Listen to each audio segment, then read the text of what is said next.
குருவடி சரணம். யூடியூப் நண்பர்கள் அனைவருக்கும் அடியேனின் அன்பான வணக்கங்கள். நான் உங்கள் குருமணிகண்டன் பேசுகிறேன், பொள்ளாச்சியிலிருந்து.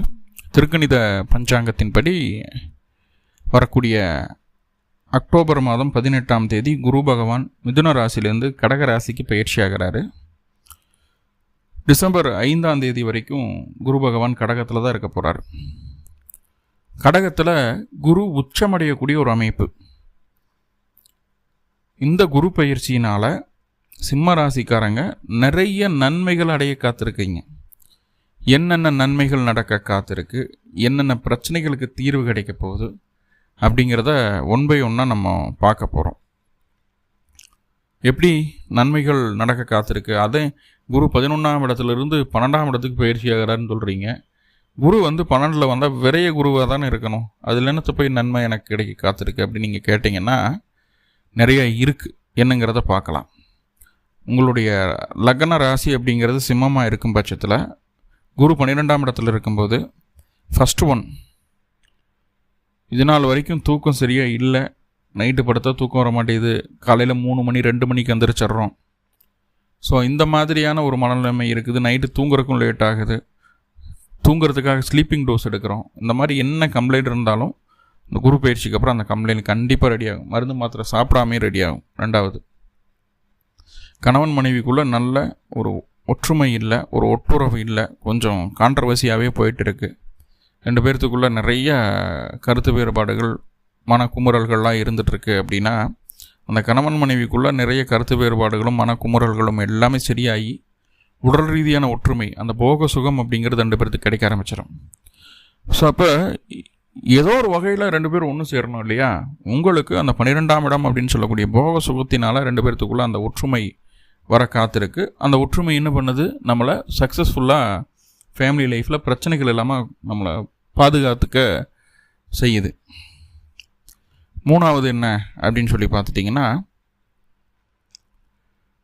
வெளிநாடு, வெளிமாநில, வெளியூர் போகணும் அப்படின்னு சொல்லி முயற்சி எடுத்துகிட்ருக்கீங்க. வேலைக்காகவோ படிப்புக்காகவோ தொழிலுக்காகவோ ஏதோ ஒரு வகையில் வெளியில் போகணும், ஆன்சைட் ஆப்பர்ச்சுனிட்டி கிடைச்சா நல்லா சம்பாதிப்பேன், நல்ல லெவலில் நான் செட்டில் ஆகிடுவேன் அப்படின்னு நினச்சிட்ருக்கீங்க. அப்படின்னா உங்களுக்கு இது ஒரு அற்புதமான காலம். இந்த காலகட்டம் நீங்கள் எடுக்கக்கூடிய முயற்சிகள் அனைத்துமே உங்களுக்கு சாதகமாக மாறும். அப்போ முயற்சிகள் நம்மளுக்கு சாதகமாக மாறும்போது ஆட்டோமேட்டிக்காக வெளியில் கிளம்ப ஆரம்பிச்சிடுவோம். ரைட்டா? இது மனைவி இந்தியாவில் இருக்குது, கணவர் வெளியூரில் இருக்கிறார். ஒரு என்ன ராசி என்ன லக்னமாக இருந்துட்டு போகுது, நீங்கள் சிம்மமாக இருந்தீங்கன்னா கணவரோட போய் சேர்கிறதுக்கு வாய்ப்புகள் இது ஏற்படுத்திடும். வெளியில் கிளம்பிடுவீங்க. அதுக்குண்டான முயற்சிகள் எடுத்தால் மட்டும் போதுமானது. 3வது, நிறைய ஆன்மீக பயணங்கள் மேற்கொள்வதற்குண்டான வாய்ப்புகள் இது ஏற்படுத்தி தரும். இது வரைக்கும் பார்க்காத கோயில், ரொம்ப பழமையான கோவில்கள், காசி, ராமேஸ்வரம் அப்படிங்கிற மாதிரி வாழ்க்கையில் முதன்மையாகவோ அல்லது வாழ்க்கையில் பார்க்க ஃபஸ்ட் டைம் பார்த்தே ஆகணும் அப்படிங்கிற மாதிரியான விஷயங்கள், சாகிறதுக்குள்ளே அந்த கோயிலுக்கு போயிட்டு வரணும் அப்படின்னு நினச்சிருப்போம் இல்லையா? ஸோ அந்த மாதிரியான சில விஷயங்கள், சில ஆன்மீக பயணங்கள் எல்லாம் உங்களுக்கு கிடைக்க காத்திருக்கு. ஒன்று நீங்கள் போகலாம், இல்லைன்னு இந்த மாதிரி ஒரு பிரசித்தி பெற்ற கோவில்கள்லேருந்து பிரசாதம் உங்களுக்கு கிடைக்கிறதுக்குண்டான ஒரு சூழ்நிலையை சொல்லுது. ஸோ அது ஒரு நல்ல ஒரு சூழலாக ஏற்படுத்துது.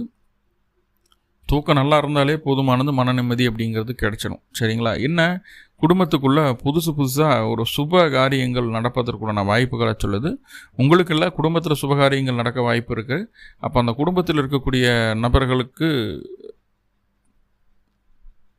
சுபகாரியங்கள் நடக்கும்போது நம்மளுக்கு கொஞ்சம் செலவினங்கள் வரும், சுப செலவுகள் நீங்கும் அப்படிங்கிற விஷயத்தை நம்ம புரிஞ்சுக்க வேண்டியது இருக்கும். ஓகே, அடுத்ததாக பார்த்துட்டிங்கன்னா, சார் வீடு வாங்கணும்னு நினச்சேன், வாகனம் வாங்கணும்னு நினச்சேன், 2மே எனக்கு நடக்க மாட்டேங்குது சார். ஆல்ரெடி லீஸுக்கு தான் இருக்கேன், சொந்த வீட்டுக்கு போகலான்னு நினைக்கிறேன், இல்லை வாடகை வீட்டில் இருக்கேன், லீஸுக்கு போகலான்னு நினைக்கிறேன் அப்படின்னு அந்த வீடு வாகனம் சம்மந்தமாக ஒரு அப்கிரேடு நம்மளுக்கு தேவைப்படுது இல்லையா? அந்த அப்கிரேடை நினச்சி நிறைய சிம்மம் இயங்கிட்டு தான் இருந்தது. அந்த அப்கிரேடு இந்த அக்டோபர் மாதம் 18ஆம் தேதிக்கு மேலே உங்களுக்கு கிடைக்கும். வயது முதிர்ந்த நபர்களுக்கு உடல் ரீதியாக நிறைய, சார் வயது முதிர்ந்தர்னு கிடையாது, எப்போ சிம்மத்திற்கு உள்ள கேது வந்ததோ, 8ஆம் இடத்துல சனி எப்போ போச்சோ அப்போ இருந்தே உங்களுக்குமே மன ரீதியாக நிறைய போராட்டங்கள், உடல் ரீதியாக நிறைய போராட்டங்கள் இருந்தது. வயதெல்லாம் பெரிய விஷயம் கிடையாது. எல்லாத்தையும் போட்டு பார்த்துட்டு தான் இருக்குது இந்த கேதுவும் இந்த சனி பகவானும். ஸோ அப்படி இருக்கக்கூடிய ஒரு சூழ்நிலையில் உங்களுடைய உடல் ஆரோக்கியம் அப்படிங்கிறது கொஞ்சம் கட்டுக்கோப்பாக இல்லாமல் நம்மளை மீறி தான் போயிட்டுருக்கு அப்படிங்கிற விஷயத்த சொல்லுது. ஸோ அப்படி நம்மளை கட்டுக்கோப்பாக இல்லாமல் நம்மளை மீறி ஒரு விஷயம் நடக்குது அப்படின்னா அதை சரி செய்கிறதுக்குண்டான ஒரு அற்புதமான ஒரு சூழ்நிலை இந்த காலகட்டம் உங்களுக்கு கிடைச்சிடுது. கண்டிப்பாக அந்த உடல் ரீதியாக இருந்து வந்த பிரச்சனைகளையும் மன ரீதியாக இருந்து வந்த பிரச்சனைகளையும் சரி செய்வதற்குண்டான ஒரு நல்ல வழிகாட்டுதல் குருவின் மூலமாக கிடைச்சிடுது. 48 நாட்களுக்குள்ளே நீங்கள் மைண்டில் ரொம்ப தெளிவான நபராக மாறிடுவீங்க. அதுபோல் இதற்கு முன்னாடி உங்களுடைய திறமைக்கான அங்கீகாரம் கிடைக்காம இருந்துகிட்டு இருந்தது. ஸோ அந்த திறமைக்கான அங்கீகாரம் இந்த மாதமெல்லாம் கிடைக்கிறதுக்குண்டான ஒரு சூழல்கள். ஸோ 48 நாளில் கண்டிப்பாக ஒரு ரெகக்னேஷன், உங்களுடைய டேலண்ட்டுக்கு ஒரு நல்ல ரெகக்னேஷன் கிடைக்கும். படிக்காத குழந்தைகளும் படிக்க ஆரம்பிக்கும். போட்டித் தேர்வுகளெல்லாம் ஜெயிக்க முடியும். ஸோ இந்த மாதிரி நிறையா சொல்லிகிட்டே போகலாம். சிம்பிளாக உடல் ஆரோக்கியம் நல்லாயிருக்கும், அவ்வளோதான். உடல் சுகம் கிடைக்கும். கணவன் மனைவி பிரிவினை அப்படிங்கிறது சுகத்தின் மூலமாக ஒற்றுமை அடையக்கூடிய வாய்ப்புகளை ஏற்படுத்துது.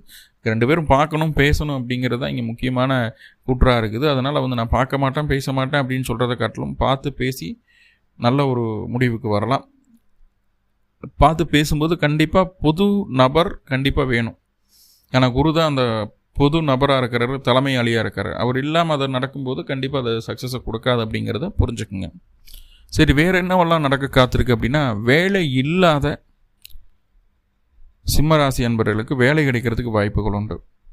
இப்போ வேலையில் வேறு நிறைய பிரச்சனைகள் இருக்குது, நிறைய ப்ரெஷர்ஸ் எல்லாம் பார்த்துட்ருக்கோம். ஆல்ரெடி அஷ்டமச்சனி போயிட்டுருக்கு. இந்த வேலையை விட்டு வெளியே வந்துடலாமா, புதுசாக பிஸ்னஸ் தொடங்கலாமா அப்படிங்கிறதுல மாதிரிலாம் இருக்குது. பிஸ்னஸுக்காக லோன் ட்ரை பண்ணிகிட்ருக்கு, அந்த லோனும் கிடைக்காமல் போயிட்டுருக்கு. என்ன சார் பண்ணுறது, என்ன வாழ்க்கை இப்படி போயிட்டுருக்கு அப்படின்னு நம்ம புலம்புற சிம்மராசி அன்பர்களுக்கு வேலையிலிருந்து வந்த பிரச்சனைகளெல்லாம் தீந்துடும். வேலையில் இருந்து வந்த பிரச்சனைகள் தீந்துடும். எதிரிகள் நம்மளை விட்டு விலகிடுவாங்க. ஸோ இந்த மாதிரி நிறையா நன்மைகள் நடக்க காத்திருக்கு அப்படிங்கிறத சொல்லிடலாம். கூடவே இன்னும் சொல்ல போனோம் அப்படின்னா, வேலையிலிருந்து வந்த பிரச்சனைகள் எதிர்ப்புகள் நீங்கினதுக்கப்புறம் கூட ரொம்ப ஃப்ரீ ஃப்ளோவாக நம்மளை கூட்டிகிட்டு போகிறதுக்கு உண்டான வேலையை அந்த குருவினுடைய பார்வை செஞ்சிடும்.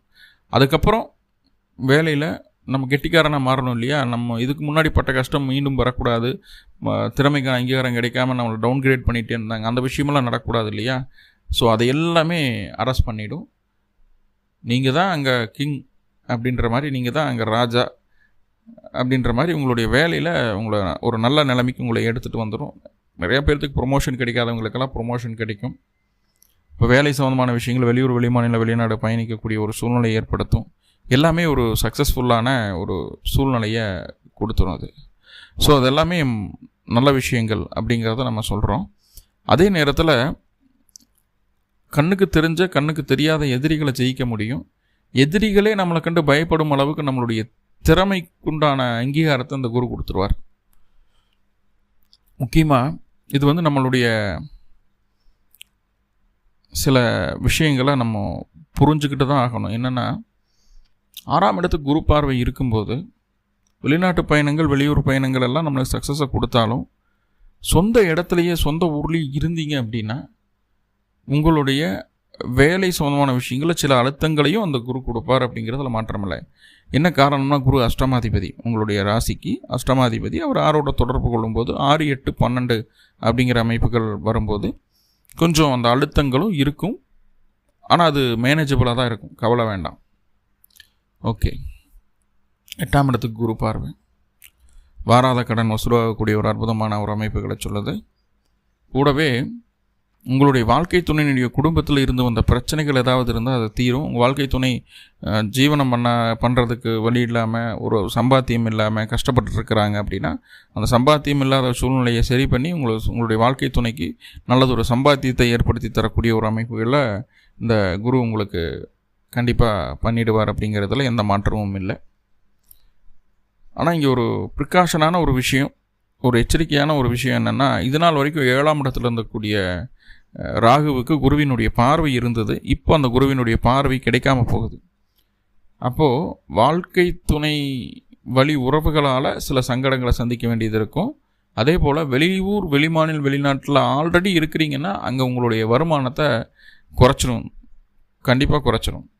3ஆவதாக பார்ட்னர்ஷிப்பில் பிரச்சனைகளை கொடுக்கும். ஸோ இந்த விஷயங்களில் மட்டும் கொஞ்சம் கவனமாக இருக்கணும். இதை தவிர்க்கிறதுக்கு என்ன பண்ணுறதுன்னா, சிம்பிளாக குலதெய்வ வழிபாடு மட்டும் பண்ணுங்கள். இந்த குரு உச்சமாகி 12ஆம் இடத்துல இருக்கக்கூடிய விஷயங்களை உங்களுக்கு ஃபேவராக மாற்றி தரது அந்த குலதெய்வ வழிபாடு தான். அக்டோபர் மாதம் 18ஆம் தேதிக்கு மேலே அதுக்கு உண்டான முயற்சி எடுங்க. குலதெய்வ வழிபாடு பண்ணுங்கள். 48 நாட்களை செம்மையாக என்ஜாய் பண்ணுங்கள். எல்லா பிரச்சனைகளையும் தீர்த்துக்குங்க. சந்தோஷமாக இருங்க அப்படின்னு சொல்லிடுறேன். நன்றி நண்பர்களே. நன்றி. வாழ்வுளமுடன். திருச்சிற்றம்பலம்.